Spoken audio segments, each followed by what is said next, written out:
My name is Jake, and this is the story I wish I could erase from my past.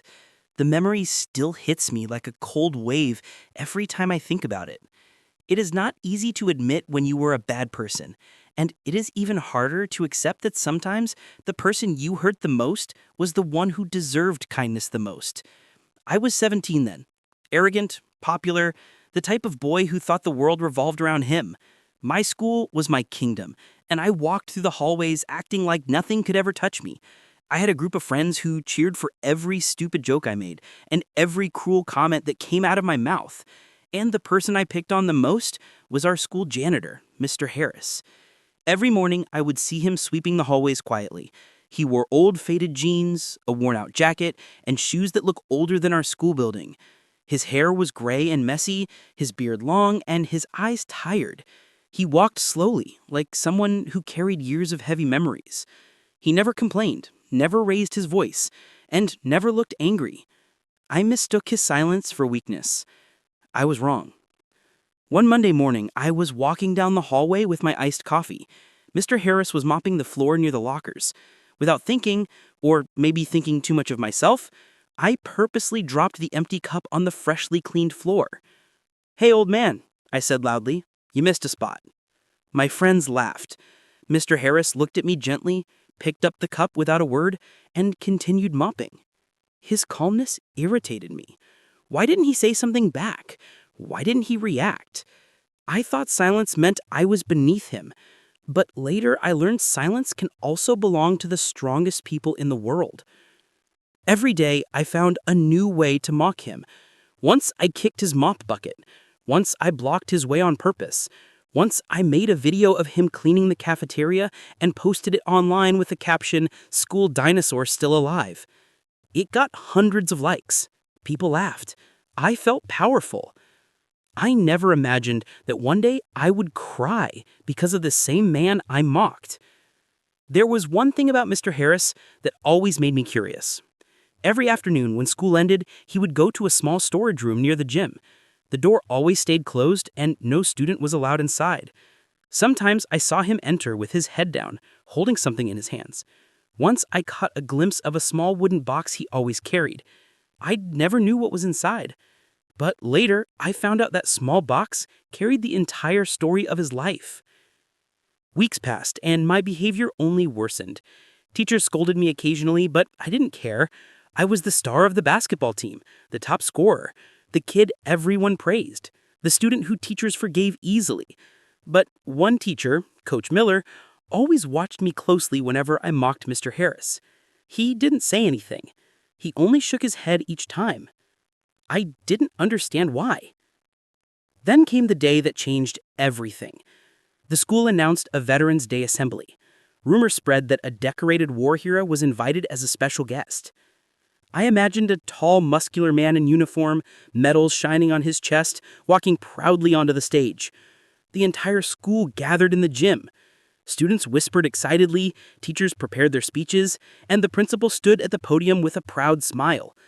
She began her speech. "Today, we honor a hero. A man who once saved 6 of his team members during the line of duty. A man who risked his life for others. A man who faced tragedies but never stopped serving." I leaned forward in curiosity. Then the principal spoke the name.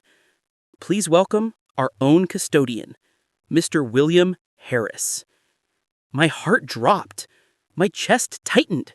My hands went cold. It felt like the air had been sucked out of the room. Mr. Harris walked slowly toward the stage, his shoulders slightly hunched, his steps hesitant. Students gasped. Teachers clapped. Some people stood up in respect. I sat frozen, unable to move. The projector displayed photographs from years ago. A young man in military uniform, strong posture, determined eyes, images of medals. A newspaper headline that read, "Local soldier saves 6 men during a desert operation." A picture of a folded American flag. A photo of a young woman smiling beside him. A small child in his arms.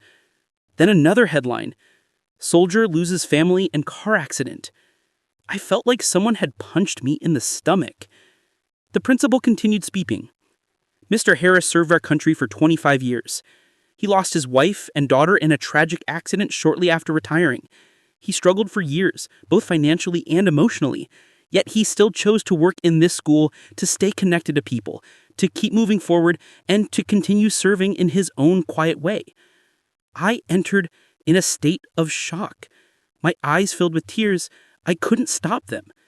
I remembered every cruel word I had said to him, every time I mocked him, every time I made fun of his age, his clothes, his silence.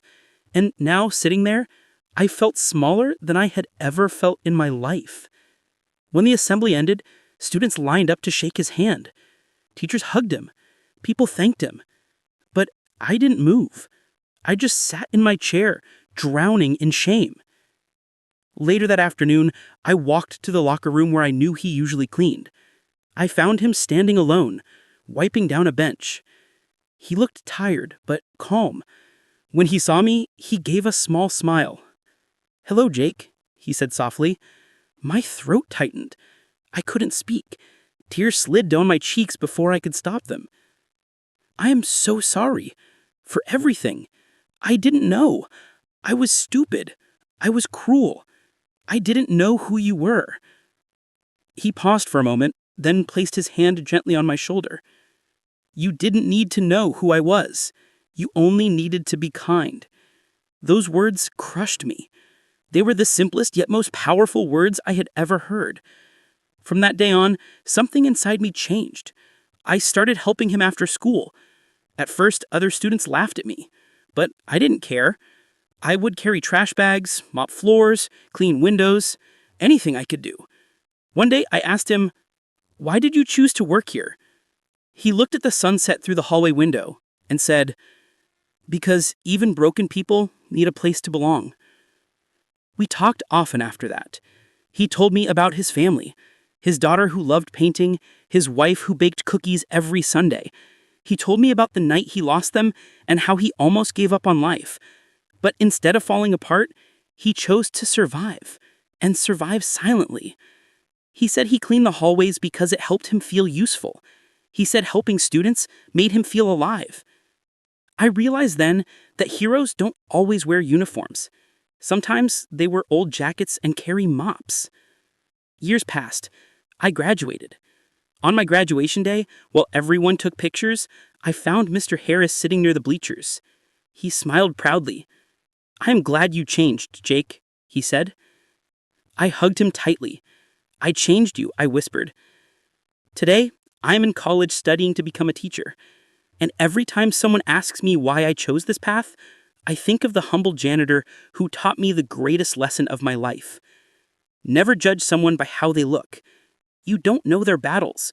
You don't know their story. And you don't know how many lives they have already saved. Mr. Harris taught me that respect is free, kindness is powerful, and heroes are sometimes the quietest people in the room. I will never forget him. And I will never forgive myself for who I was before I truly saw who he was.